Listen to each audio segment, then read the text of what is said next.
Entrepreneurship is realizing the person you have to become is harder to build than the business itself. With the noise that's saying that you have to succeed right away, we forget that there is also so much value in failing. Parang kid in a candy shop eh. Yung mga project, pwede mong kunin to, pwede mong kunin to, pwede mong kunin to. Now for me, it's discerning, bandwidth management, and also being able to work in a way that we're reminded of our goal, no? Which is to serve our customer better. Kasi sometimes natitempt ka na, gagawin mo to for what? Yung work-life balance, hindi nag-a-apply sa business. So, walang clock out dyan. Naka-clock in ka lang. So, kailangan mag-lock in ka. Welcome to the Builders Podcast. Here, we talk about entrepreneurship, fitness, and leadership, and also the mindset that is required to build something that lasts.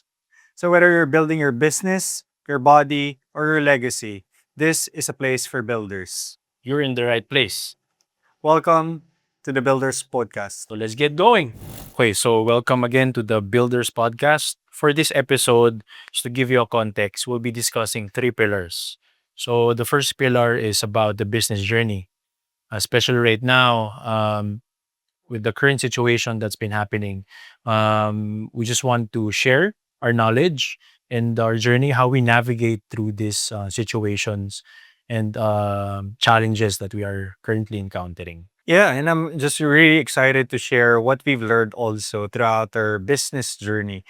Being an entrepreneur for almost a decade now, I think with a lot of the noise that is happening in social media and in also in just in the world in general, we want to be also the voice that aligns, that navigates through the uncertainty and also the the craziness of it all, no?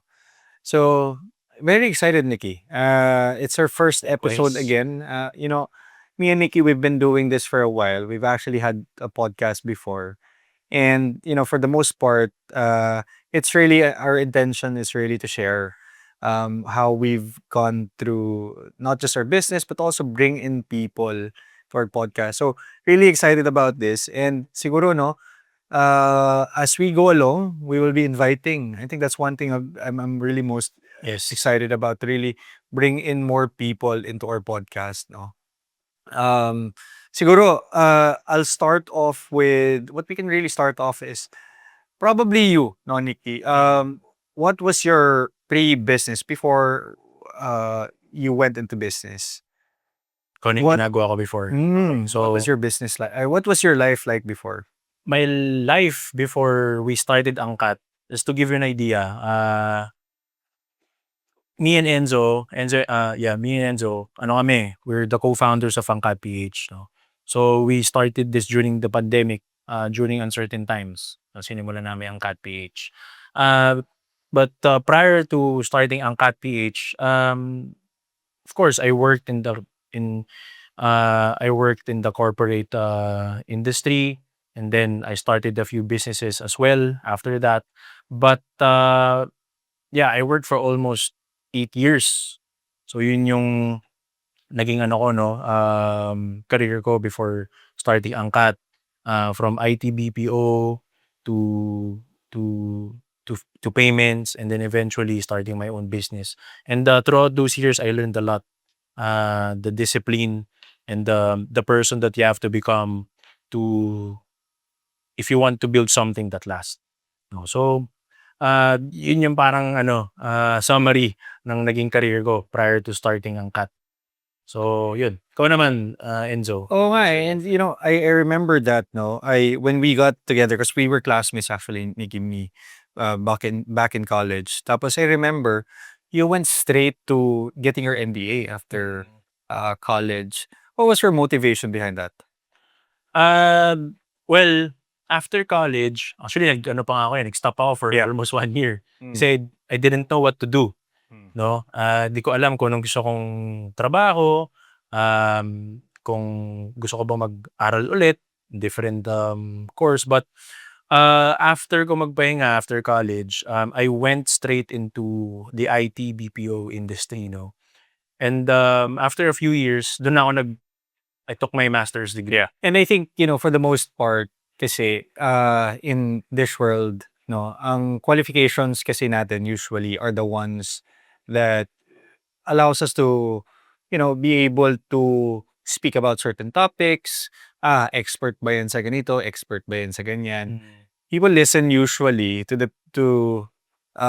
not just reasoning, no, but I think competency now. Yeah. With our world with a lot of information, it's so easy to be tricked also, no? Expert ba talaga? Ang dami na nagsasabi na ganyan. So, I think one of the things that really also inspired and motivated me to ask you to, come together and work together was because you were also pursuing not just higher education, but also you were building Mm. yourself, no?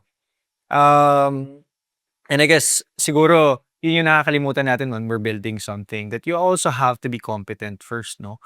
That competency is not a mere suggestion, but it's actually a requirement Correct. to establishing a business. Mm. And I think anything in this day and age, with a lot of the hypes and a lot of the fads, yung parang, okay siya for a couple of months or a couple of days. No one, a lot of people forget that in all of this, long term dapat siya, yung approach, no? Mm. So, naalala ko lang kasi pagkatapos nun, sabi ko, very far from what we talk to eventually what you were pursuing Oo. afterwards, no? Correct. Ikaw, Quiz, what was your life like before angkat? Ako siguro daming makaka-relate dito, no? Kasi ako ay after college, I saw that there was really no opportunities for it. So, ako hindi na ako magpapanggap. Medyo gutom tayo nun pagkatapos ng college kasi hindi na ako sinuportahan pagkatapos eh, syempre, no? So I actually went straight to looking for a job already. One of my first work was very far from where I am. But eventually, the second job that I took, I was there for a couple of years, a really good years. No? For me, it was those years that was really formative to eventually establishing the businesses and eventually establishing Angkat right now. So after college, I worked for a automotive company. What I've learned in that automotive company is a lot of the foundational things you need to have and build in order to build bigger things. No, if we forget the foundations, we forget that it's a lot of the things are going to be held loosely. No, so kailangan dapat yung foundation natin solid. Tama. So what does that mean, no? Ako, for me, what I've learned in that company is from the start of even yung onboarding, from documentation, from policies and procedures, those are all very important. Mm. When you're building something for long term, yung mga nuances na yun, iniisip kasi natin, we can delay it. Pero that's where I learned it is actually a prerequisite to building a lot of those foundational things. So siguro yun, no? I stayed for that company for 4 years. I was mainly, I started from a different department, ended up in process improvement. And, a lot of the things from there, that was almost 10 years ago, I brought into our company, 10 years forward. So uh, that was my background. Eventually, when I really fell in love and started doing, of course, logistics, I went into learn my masters, which is in supply chain and logistics. So really gave me also the competency and also the confidence, I guess, no, to undertake the things that we undertake now. I think it's one thing to know something, but to have also competency when it comes to not just yung mga parang articles, but to have formal education. I think it's very important, no? Mm. And I think I see that in you as well, no, Nikki. Siguro I'll throw it back to you. And at the start of your building business career naman, siguro, no, what was the core uh, principle for you that was um, you understood you needed when you started building? Core principle is kailangan yung disiplina talaga, eh, Mm. 'di ba? Disiplina, actually ito, share ko lang 'no, story. Nung nakakatuwa kasi nung when we were in college, Yeah. hindi ko in-expect na, na we'd go into business together. True. Kasi before, nung college kami, we didn't know talaga what to do. After that, Yes. parang bahala na eh. Pero, we believe in ourselves, Kaya parang for me, it's okay not to know what to do first. Pero, importante is you have to take action. You have to be better kahit 1% every day. Kasi if you don't start navigating, talagang hindi mo may encounter yung gusto mo along the way. No? So, but yes, when I was before building, Angkat, I tried so many things, 'di ba? Para mabuo ko yung character ko right now. But number one talaga yung disiplina and also yung tiwala sa sarili mo. Confidence. Kasi sinasabi ko nga like sa mga kaibigan ko and sa partner ko na, I don't really have a lot. I only have my word. Yeah. Ba? I only have my word. And pag sinabi kong gagawin ko, gagawin ko. So I learned that from my dad. So we only have our word and reputation. So that's it. Disiplina, tiwala sa sarili mo, and be a man of your word. I love that. Oh, being a man of your word. And I think no in our generation now, nakakalimutan na yung ganun eh, yung being a man of our word, no. Oo. And I think coming into our business journey, coming together and working together, one thing that was really highlighted in that um I think the partnership is being able to also navigate a lot of yung changes, navigate a lot of the problems, being able to navigate a lot of the I guess yung mga inconveniences, no.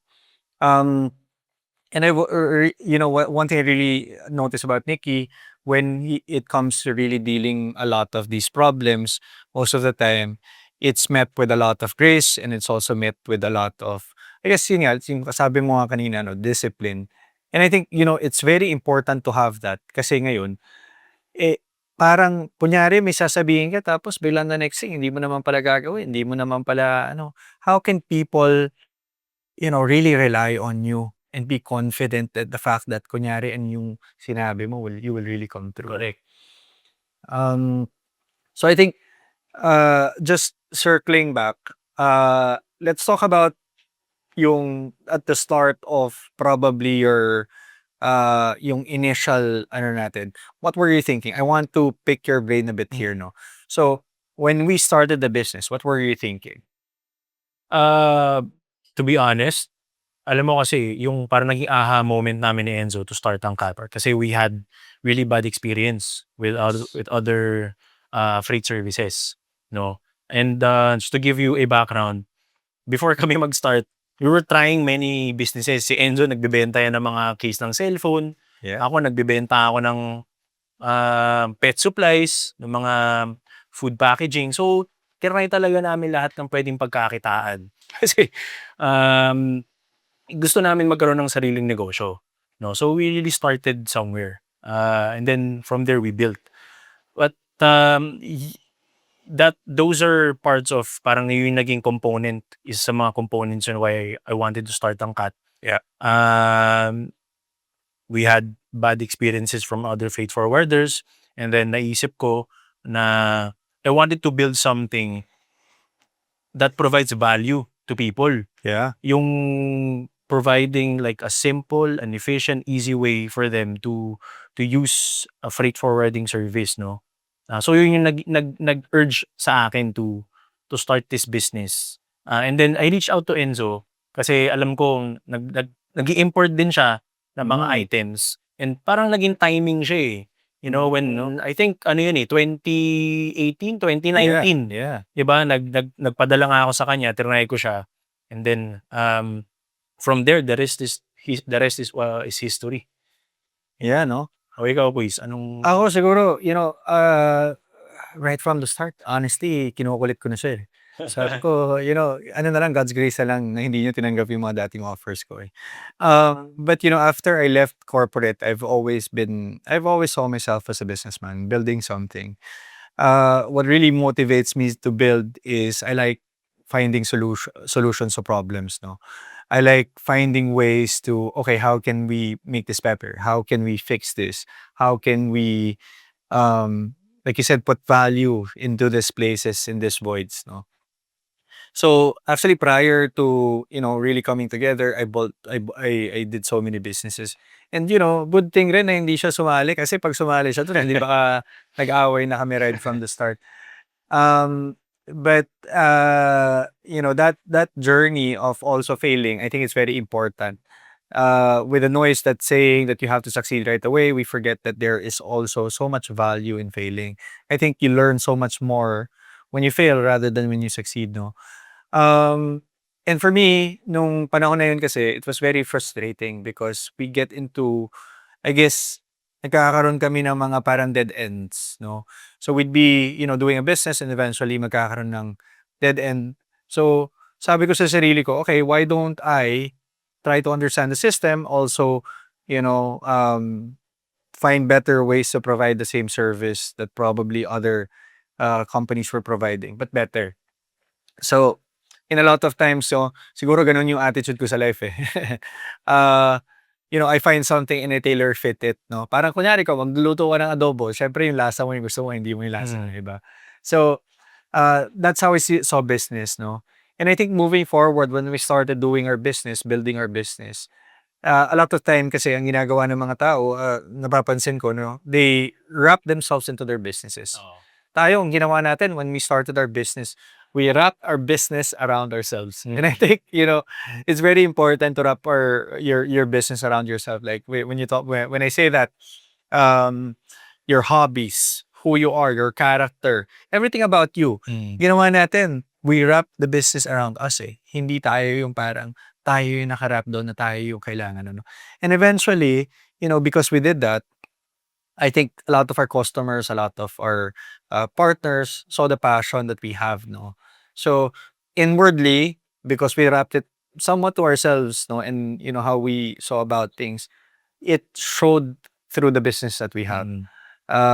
How we are so also passionate about it, we're so I guess um idealistic in a way about our business. It's the same pursuit we deal with life eh.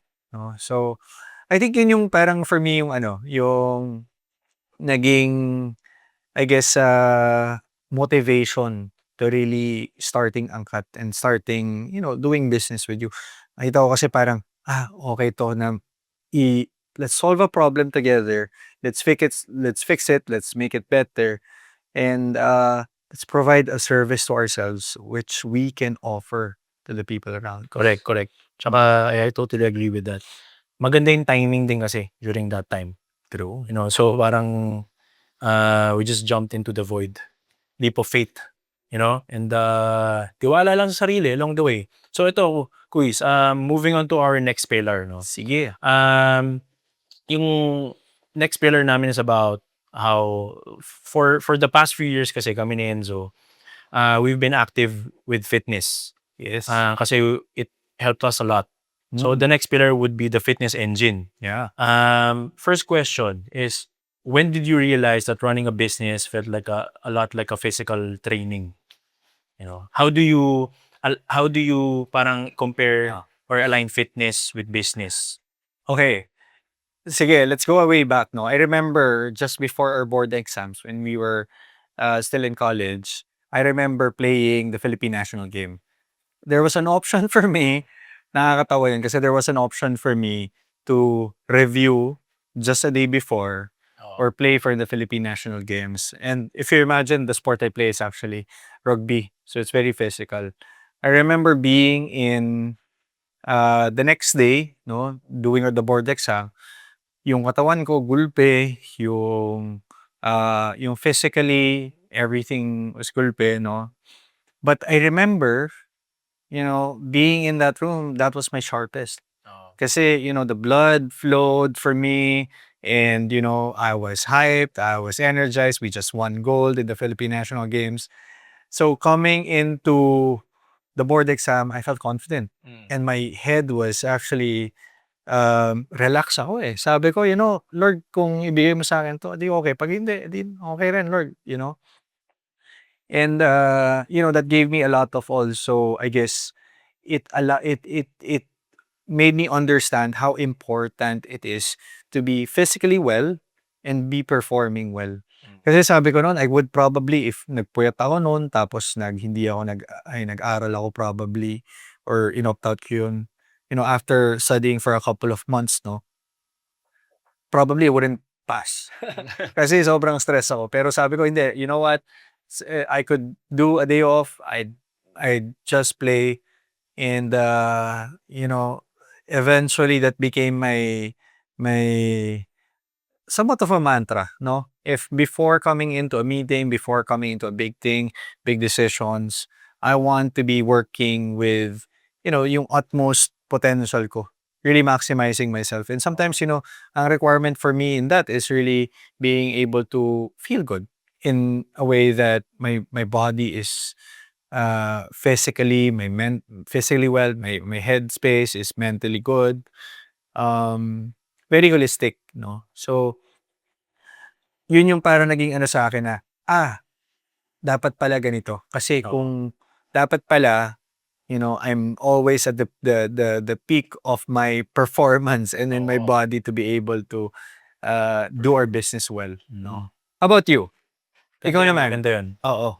Ako, Ano yung naging parang ano sa'yo na, okay, I want to be fit now. I want to work out. I want to pursue fitness. alam mo, like, a few years ago, yung weight ko was, umabot ako ng 235 pounds. So that was my biggest. And I felt, uh, iba yung feeling ko eh, not, yung decision making, and then hinihingal ako when makakita ko ng stairs. So, syempre, tumatanda na din tayo. And, I want to do a lot of things. Lalo na pag nagka-family na, I want to spend quality time with my kids and my partner na being fit and well. So, isa yun. So, I decided a few years ago, talagang just to commit to fitness, no? Syempre, hindi naman like everyday nag-workout, but just True. have that system, and the consistency. So, when I started in my fitness journey, yung nakuha ko dun, applying it into business was really patience and consistency. Kasi, you know, when you start in a fitness journey, parang nagkakaroon ka ng foundation and True. base. True. Diba? Tapos doon na papasok yung patience and consistency. Like, you go into the gym every day, but you won't expect immediate result. True. So, parang really it's delayed gratification. Yeah. And you can also apply that sa business. True. Diba? You go in and out of the office every day, pero you call that client, you go to meetings, pero you won't really expect immediate results. Oh. But yung mapapromise and yung sure talaga dun is yung work na ginagawa mo. Yeah. That you go there every day, you put in the work, and then just hoping and being patient that someday, and definitely, if you put in the work, talagang it will provide results. So yung sa fitness, gano'n naman, di ba? Di naman overnight, nagkakaroon tayo ng muscles and lumalakas tayo. You have to put in the work every day in, day out. And then eventually, gradually, ito ka lalakas. Ganon din sa business. Yeah. Yun yung na-apply ko. Patience and consistency. And until now, pinapractice pa rin natin yun. Yeah. Minamaster pa rin natin yung patience and Yeah. consistency kasi tao lang naman tayo eh. True. True. So, a lot of times, we fail. But importante nun, we get back on the track whenever we fall down and just go back, get back on that system, no? True. Oh. No. And what you mentioned there is also, I was reminded that how, and this is why siguro medyo bias ako sa mga athletes. So, working with high performing athletes before, no, I know what it takes to be at the peak of your game. no? So, it really requires a lot of you. And I think, early on, lalo na pag yung mga gano'n disciplines na yun na hammer down when you're young, it really shows, no, when you're a bit older now. I started doing sports when I was medyo na late na nga ako parang I think I was in college already when I started doing sports.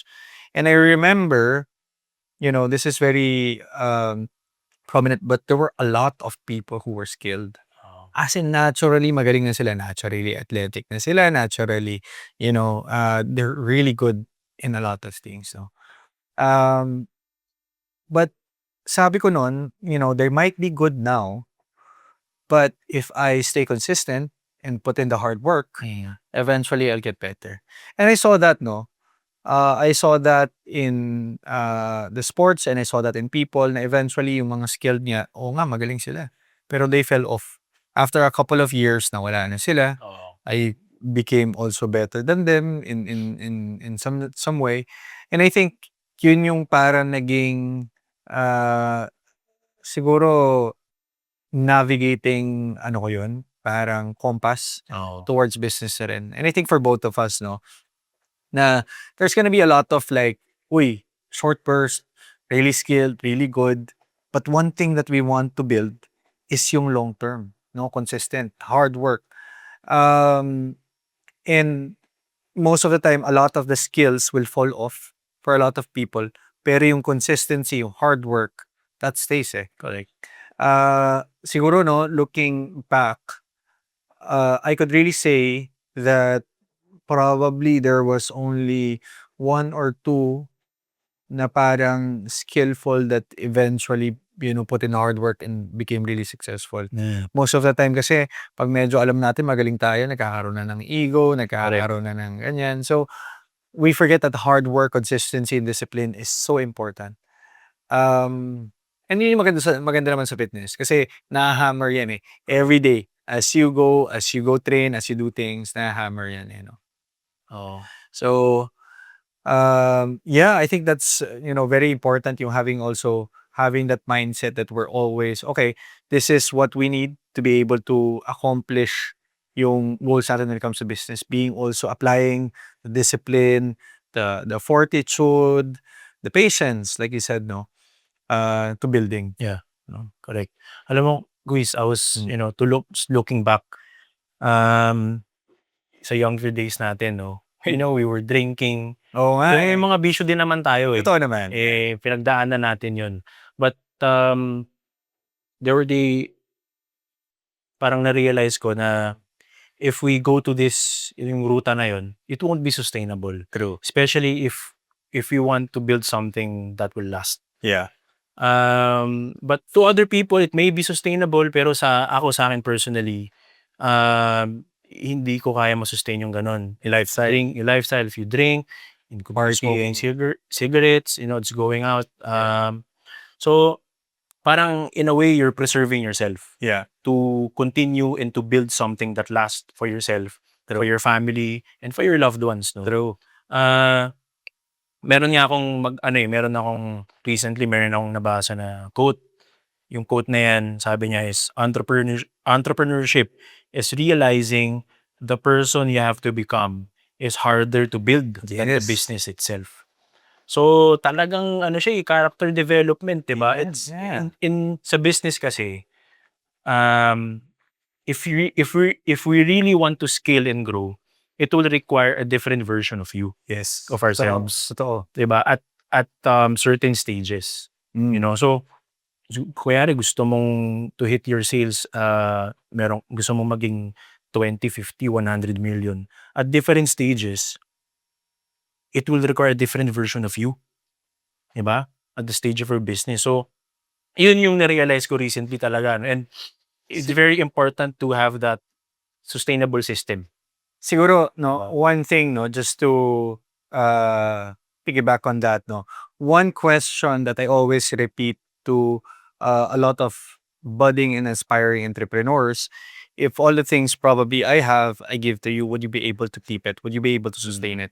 No, a lot of times people think that coming into business, ang kailangan nila is expertise. Yeah, correct. No, when really ang kailangan nila is the discipline, the character that is needed to sustain the business.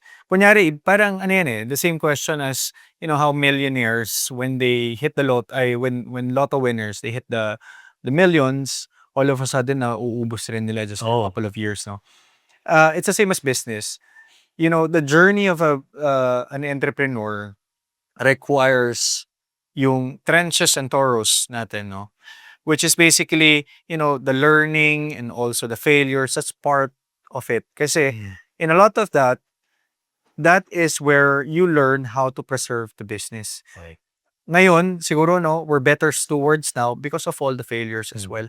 Nakakalimutan kasi nila, akala nila, kunyari, okay, palit tayo ng pwesto, no?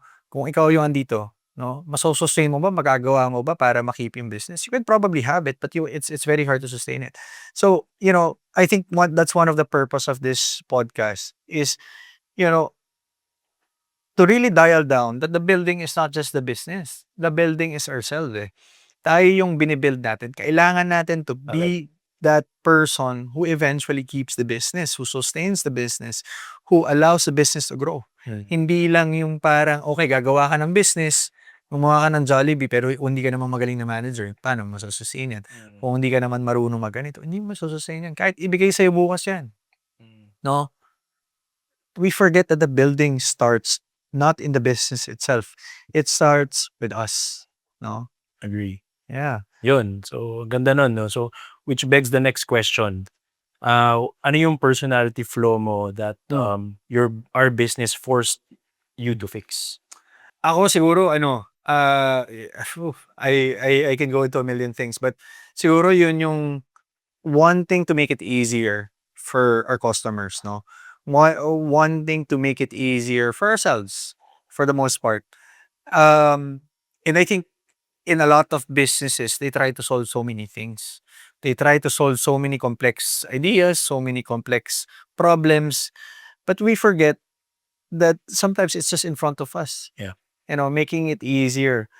So what does that translate? How does that look like, no? Most of the time, there's such a big stigma about importing sa atin, no, sa angkat. Or generally, importing. That it really, natatakot yung tao to do it. So, I think yung sa atin, no, one of the things that I really wanted to fix is, it's not intimidating. It's not hard. It's actually easy through angkat. Oh, yun. So, I think yun yung parang gusto natin munang ipakita na it's not hard. And then eventually, of course, yung mga more specific na customer service, of course, yung onboarding and all of that, pati yung delivery. Pero yung first and foremost is tatanggalin dapat muna natin na yung idea rin ng tao na, mahirap to. No? So, I think for our business, more than, the customer service side, it's what we're selling is the convenience. No? What we're selling is, of course, the service in itself, but the convenience and also yung peace of mind na, okay, hindi ako mahihirapan kasi I'm using the service. That's good. Ano is yung na-build mo na character? Yun yung ano yung how yung business natin parang how did it force you to fix it? Yung character mo na yung character flaws mo. Siguro ako dyan, most importantly is yung humility. No, it's so important to be a business owner to have humility. I think sa social media now we see a lot of leaders leading with pride, thinking they're the best, thinking they know everything. That they give this sage ideas, no? Ngayon kasi information. Ako for me, second information now is ano na siya eh, with ChatGPT, with AI, information is everywhere. It's accessible. What you need is humility to be discerning. Humility to understand that some problems will not always be solved by information. But it's having a right heart also to be, okay, you can say, sige nga, you know, mali yung ginawa mo. Mali yung, to your staff, no? Mali yung ginawa mo. And having the humility to understand that they are also human. That there was a time that you also made a mistake. no? And coaching them to be better. I think we forgot that na in all of this. Kasi pag pride tayo, hindi, mali ka, tanggalin na kita.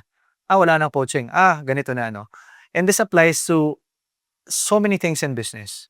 When we're always thinking from a place of pride na, ganito, we don't even try to listen to a lot of things. All we want to do is basically command, do this, do that. No? And I think nakita rin natin sa business natin yan. Ngayon, sinasabi nga namin palagi ni Nikki, you tell us what to do. Kasi hindi namin alam gagawin namin, no? Leading from a place of humility and also checking the heart palagi. Checking the heart, checking the pride, are we also leading these people to, what is good? Or are we leading them to probably even hate us, So siguro yun yung character flow na na-realize ko. Kasi ngayon parang sasabihin nila, kailangan ka, you have to be strong, you have to be commanding, you have to have ganito, ganyan. But I'm learning, we're dealing with people. And the best way to really connect with people is from a place of humility and humbleness. So, yun yung parang naging sa akin throughout the years that we've been building Angkat. It's such an important tool. No? Galing. How about you? Alam mo, same, humility. Yeah. And besides humility, endurance tsaka consistency. Yeah. Parang before, wala talaga akong endurance and I had to work with with being consistent, no? Sa business kasi, based from our experience, walang time out dyan eh. Wala. So, yung work-life balance, hindi nag-a-apply sa business. So, for us, sa akin, parang hindi siya totoo. When you start a business, wala nang work-life balance dyan. So, Walang clock out dyan. Naka-clock in ka lang. So, kailangan mag-lock in ka. Pero, endurance, ibig sabihin, how far can you go? Diba? How far and how long can you do this while sustaining that pace of consistency? Diba? Na consistent day in, day out, just, putting out fires, talking to your team, and just improving the overall business, even on weekends, di ba? Walang weekends talaga. Yun yung reality, no? So, and throughout, parang I realized, to be honest, Chris, I'm enjoying what I'm doing right now. too, yeah. Diba? I love what we're doing. Yeah. And before, parang, weekend, bakit may trabaho pa? Tapos, ba't ko kailangan gawin to? Yun yung pinili namin eh. Yes. Diba? This is what we've been wishing for. Diba? Yes. And this is what we've always wanted to do. So True. parang, nandito na tayo, we have to take pride, we have to suck it up, diba? And we have to endure it. But of course, at the same time, syempre, baka naman ma-burnout tayo, you have to enjoy it. Yun Yes. talaga importante. Oo. You have to enjoy it so you can endure it for a long time and you can sustain the pace consistently. No? So, and thankfully, kami ni Enzo, we enjoy and we love what we do. True. Diba? And from here, we grow. We started our own brands. Enzo may sariling brand. And parang nag-grow ka if you really enjoy what you're doing. No? So yun yung parang isa sa mga, yung sa character na build ko throughout this journey is just to endurance, and also, yan, dyan ko din maaalign yung fitness. Ang laking tulong sa atin yan. Physical endurance rin. Physical endurance talaga eh. Parang, Yeah. how long can you sustain this pace? Yeah. Diba? This pace pala.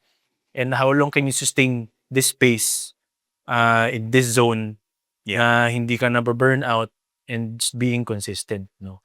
So, sobrang aligned niya for me. Siguro I like to echo that, no, what you said. And it's not a work-life balance, eh. We don't believe in work-life balance in a way that for us, it's more of seasons, no? There are seasons na zone 1 ka, season na zone 2 ka, season na na threshold ka, no? And I think that's the fun thing about it, eh. The way that ako, no, and I think Nikki also resonates with this, is when you actually enjoy your work, you don't see it as nasa threshold ka. A lot of people from the outside probably will look at you and say, grabe naman to, walang work-life balance. But they don't know that we actually enjoy those things. Yeah. That in those moments, that is where we feel alive. because they don't understand it. Sasabihin nila, "Oh, ba't nagtatrabaho ka ng madaling araw?" Pero they don't know that we're so plugged in that I just don't want to sleep because Correct. I'm doing something exciting, Mm. you know? And there are also moments na, okay, it weathers away, that there's no problems to fix, that you can, okay, have a vacation, lay down. And then when there's a problem to fix, we go on, on second gear, third gear, and then we get back on the saddle and fix things. I think that's the most exciting thing for me also when it comes to being an entrepreneur, no? Uh, and also business owner, there are so many opportunities for not just growth but also problem fixing, Mm. no? Na ako nga minsan nakikita ko kung ano na ginagawa ko madaling araw, gumagawa ako the other day, gumagawa ako ng app, the other day gumagawa ako ng ganito, how can I make this better? And siguro that's what I want to share with a lot of our audience, no? Um, yung work-life balance, I think is more applicable, of course, if you're doing a 9 to 5 job. Siyempre, kasi siyempre, kinuha na ng 8 hours mo eh. No? So, you have to make sure you a lot of time for your family and everything else. But sa atin kasi, sometimes, work starts when the mind starts working as well. So, sometimes, diba, for you, it's after you run, after you work out, after you have a full day's rest. Diba? So, I guess treating yung sabi ko nga kanina, no, wrapping also the business around us and putting in systems that allow us to actually have that, yung luxury of that, dealing with things on our own pace and our own timeline, but making sure that our customers are served. No, it's very important for the long-term endurance, no? Kasi kung 9 to 5 tayo, tapos palagi tayong burnout, edi wala, di ba? So, I think that's one thing I really appreciate about you, Nikki, no, as being my partner. Pag kunyari, ay, ayaw pumasok today, or tamad tayo pumasok today, or meron tayong at least may vacation tayo, no? We give so much grace to each other na we understand, we build this business first and foremost, to get out of that rat race, to get out of that, and to also, you know, help ourselves, no? And when we're able to be in that place, we're able to serve our customer better. Kasi andun tayo, parang okay tayo eh. We're in a good headspace eh. Uh, and siguro yun, no? Kasi iba yung ano rin sa atin, iba yung challenges eh, no? And I think I really want to pivot to that a bit, no? Yung challenges for both of us when it comes to having a business, it's very different, no? What do you think is one of the biggest challenges for you when it comes to owning a business like this? The biggest challenge for me. I think ikaw, quiz. Ikaw muna. Okay. Siguro, babalik ko sa'yo yung sige, tanong. ayan. Yan. Oh, siguro, Let me think. for me personally, Biggest one challenges. of the biggest challenges is always, opening or kasi sometimes nagkakaroon tayo ng tunnel vision eh. Yeah. Ako siguro yun yung ano ko, nagkakaroon ako ng ganun, no? Parang hindi ko na nakikita eh. So, I'm constantly always reminding myself that, okay, there are other opportunities, but also being discerning enough to take what opportunity is good. Correct. With a lot of the noise, with a lot of the information that is already there, parang kid in a candy shop eh. Yung mga project, pwede mong kunin to, pwede mong kunin to, pwede mong kunin to, ganyan. It's, now for me, it's discerning, bandwidth management, and also being able to, siguro, work in a way that we're reminded of our goal, no, which is to serve our customer better. Kasi sometimes na ano ka na natitempt ka na, gagawin mo to for what? Gagawin mo to, project na to, ito pa-pursue natin, IT, marketing pursuit, for what? No? Does it serve our customer better? Would it lead us to be able to, siguro at least market ourselves better? Ano ba talaga yung purpose niya? Ngayon kasi gano'n, eh, parang ang dami na, okay, "Oh, eto gawin mo 'to, eto gawin mo 'to, eto gawin mo 'to, sabi sa'kin ni ganito gawin mo 'to." 'No? Discerning and also trusting yung wisdom and yung discernment natin and yung always going back to bettering our services. I think yun yung nagiging ano sa'kin ngayon kasi ang dami na. Sabihin, "Oh, mag-AI ka daw, mag-ganito ka, mag-ganyan ka." Ano ba yung dapat gawin na There's aligned? Oo, tsaka ngayon kasi hindi na lang yan good, better, best, eh, 'di ba? Parang lahat naman yan, probably good decisions yan eh. Pero what is good, better, and what's best Correct. in those decision making? And how does that fit into your bandwidth? No? Oo, correct. Sa'kin ano, finding one of the biggest challenges sa right now is finding talent. Yeah. It's finding the Oof. right people to Grabe, build the totoo. team, and nurturing them and fostering that culture para ma-materialize yung vision ng founders, no? So, for me, that's really hard and, I appreciate Enzo kasi talagang ikaw yung nagli-lead ng vision and culture in our company to, to attain like sinabi mo nga yung big, audacious, hairy goal. Oo. Hairy, Big, audacious hairy, goal. audacious Yung goal bag, natin. Oo, yung diba? bag So, natin. for me, yun yung isa sa mga most challenging talaga, yung building the right team, fostering and nurturing that culture, and True. just turning your vision into reality. True. And ipapasa mo yun sa team mo, no? And just, assigning ownership to them. Casting it down, no? Kasi, like before, we try to do a lot of things. On our own. Na on our own na dapat we feel that that mas productive tayo pag marami tayong ginagawa, na busy tayo. Busy Pero in tayo. reality, na being busy doesn't mean productive ka, Yeah. 'di ba? So yung mga ibang task mo, that should be delegated. Para yung founders or yung leaders could focus more on really growing the business on the strategic side. That's true. Diba? So, yun yung naging challenge for me is just right now, ito pa rin yung na-encounter natin pero along the way, naayos naman natin. It's improving. Just yung setting up the systems and delegating ownership. And then, where do we really have to focus? Diba? What area? Based on our vision. So, yun eh. Parang you really have to parang relinquish. Ito yung ba yung word na yun? Relinquish control. Yeah. Some of True. your, parang may nagsabi nga na leadership is not about authority. Yeah. It's about responsibility. Yeah. Diba? Nurturing. Simon Sinek. Oh, Simon Sinek. Yes. Diba? It's about, fostering a family. But in this case, you can choose who your family Yes. no? Correct. Nurturing them to be the best possible Version. version of themselves. So no? para tayong parent, parang Yeah. magulang Totoo. na yung team namin, we're foster namin yung good culture, we're nurturing them, we're encouraging them, we're training them to be the best version of themselves and to maximize their potential. True. So yun yung sa mga challenges right now, and we've been working on it and it's been doing well naman, no? No, and also siguro no, I want to really dial a bit deeper into that, no, yung dealing with people. I think for the most part, no, there's so much people probably nung pag naglalagay nga tayo ng ads for employment, ganyan. Or yung mga hiring natin, ang dami nag-apply. Yeah. So, siguro, no, what has made us also successful into being able to discern what is good and what is not.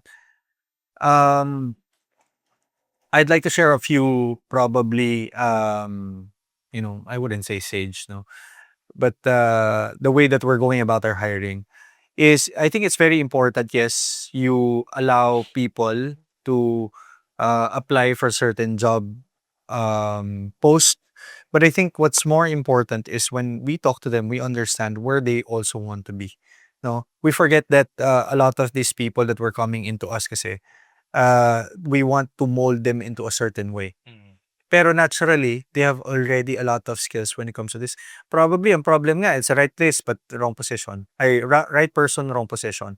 Or it could be wrong person, right position. Different things. And even right people, pero wrong mentor. Or, right people, wrong season. There's a lot of instances na, that's the case. You can probably hire a person who's really good right now, pero their season is not they're probably, their wife is getting married, they're getting married, their wife is pregnant. It would be they would be probably the best candidate for it, but there wouldn't be probably in the best season for it, no. So I think also being able to, I guess, filter out the right people and also the right position and also aligning it with their goals as well. Kasi nangyayari sa atin, kunyari, pag hindi aligned ultimately to their goals as well, umaalis rin. Correct. Diba? So siguro, no, I'll circle it back, and I guess one of the questions that I really want to also ask you, how do you uh, correlate yung, I guess, yung business and yung personal development mo? How do you reconcile that for yourself? Yung business kasi, guys, parang it's also personal development eh. Mm. Diba? A lot of the changes that happened to me Mm. for the past 3 years, mainly malaking part dyan yung entrepreneurship eh. Angkat, other businesses that we do. Yeah. Kasi like I said earlier, parang it will really require a different version of you. Mm. Diba? Of course, you have to stay the same. Yeah. You have to be yourself. Yeah. Yung importante. Mm. Pero, if you really want to grow, it will require a different version of you. Of course, without forgetting who you are. Yeah. Diba? So, ayun eh. It's parang synergy siya eh. Yeah. Business and personal development, it really goes hand in hand. Yeah. Ikaw? Siguro, no? Bato, no? No. But the thing about it kasi, I always believe that the businesses you pursue is also an echo of who you are. Correct. No? A lot of people go into certain businesses, pero totally it's outside of who they want to be or how they represent themselves. Correct. It shows it, in the business that you do, in the collaterals that you provide, siguro the excellence that is shown through a lot of the things that you do. If you don't really insert yourself as also being that person, no, that the business also requires. Ang nawawala dyan is parang, ang tendency is, okay, dahil hindi ko naman talaga gusto to or hindi ko naman talaga na-enjoy to, okay na to. No? Nagiging subpar eh. But when you are, this is the thing that I really enjoy. Did you see a lot of those guys who, do fitness? Yung naggumagawa sila ng mga sarili nilang, content. You can see the passion and they really enjoy it, no? And I think that's really, si Zaki, di ba? Grabe yun. Oo. Di ba? Grabe. You see the passion that is shown through the work that they do, through the art that they do. It's been not because of, sabihin natin, out of obligation. It pours through because this is also how I want to express myself. So I think in business, no, we always have to remember that we are also the representative of our businesses. So if we want our businesses to be good, we want ourselves to be good first. Correct. We want to be excellent ourselves for our work to be excellent, our businesses to be excellent. Nakakalimutan kasi natin yun eh. Parang ang gagawin na lang natin, sige, excellent na lang yung business, yung work. Pero tayo, in our own private lives, in our own personal lives, hindi tayo excellent. Pero we forget that all of that excellence pours through into a lot of the work that we do. Correct. Ito pala, last share ko lang, last January, sumali kami ni Enzo ng Hyrox. Pati si Zaki nandun din. Diba? So, nakakatawa kasi first Hyrox niya, singles. Singles. Ano yung time? Tapos, ayoko na sabihin time, pero Oo. tapos, the thing about it kasi, medyo in-underestimate ko. Tapos, 3 weeks lang ata ako nag-train. Gusto ko kay Enzo kasi talagang gagapangin niya. Yung para matapos niya, talagang, he will really go into the arena to finish it. Nakakatawa kasi that was the first full course na ginawa niya eh. Yeah, Diba? first time. Hindi ka pa nag-full sim eh. Never So yun yung full sim mo, yung actual race mismo. Yeah. So kaya bilib ako dito. Regardless of the time, doesn't matter. Yeah. As long as na natapos mo. Oo. Diba? And siguro, no, in that, no, it's really the man in the arena. I realized, it's, we're sometimes so scared, so worried. I think leading up to it, honestly, I was scared. I was worried because sabi ko noon, I'm gonna be alone. There's nobody's gonna be there. No one's gonna be watching. and nobody's also gonna be, covering you if something bad happens. No? Um, and I realized talaga dapat yung confidence ko is not just on the physical ability, but Yeah. yung mental grit rin. Tama. Siguro yung physical ability ko nun, bumagsak nun, 30% pa lang, mga 30% lang eh. Nilaban ko na Ano yung yung pinaka 70% mental grit. nahirap na zone sa'yo? Honestly, hindi ko siya kasi talaga binomba kasi natatakot talaga ako first time ko, paano 'pag nag-cramps ako, paano 'pag hindi ko na kinaya. A lot of mental things there. Pero you know what is more important there, I realized in the whole race is, a lot of the battles that we actually fight is really mental. Correct. Yung physical natin is our bodies are led by our brains, our minds. And most of the time, we put caps on ourselves. Parang sinasabi natin, parang ano yan paper wall. No? If you imagine that wall is stone, you wouldn't run through it. Pero if you know that paper wall is really just paper, you can run through it. And in a lot of cases, kasi nilalagyan natin ng wall yung sarili natin. Siguro yun yung na-realize ko na yung before coming into it, I knew that it was a paper wall. That all of this worry, being scared, being all of that is just mental. Correct. You know? Um, so, my body was, I was sort of fit naman at that point. I do sports regularly, weekly, no? So, I was quite confident in that.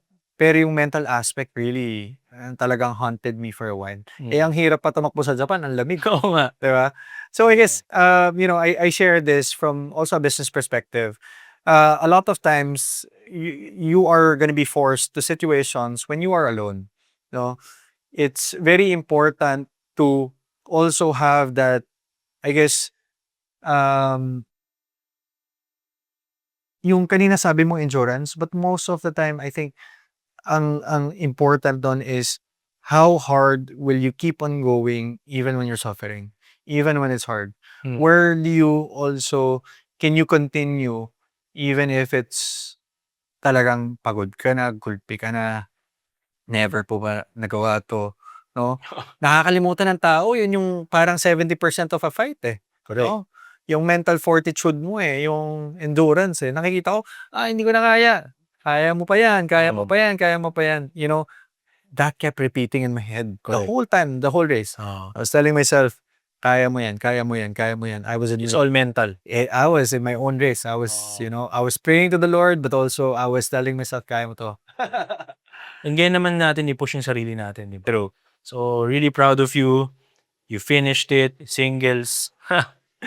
And ayun, siguro last few questions, no? Yeah. Sige. Ano yung what does your training look like currently in a week? Oh, so okay, I have a private coach who coaches me as much as, twice or thrice a week, depending on my schedule. I play rugby twice a week as Okay. well. And for the most part, I like to really keep fit naman eh. Okay. Pero I think ngayon kasi ang hindrance to really being able to be doing it regularly is, if of course meron tayong mga activities, meron tayong mga firefighting, mga ganyan. Pero ako kasi yung what I think about fitness, it's not an option eh. It's not a suggestion. It's a necessity for me, no? So, it's part of really my lifestyle as well, no?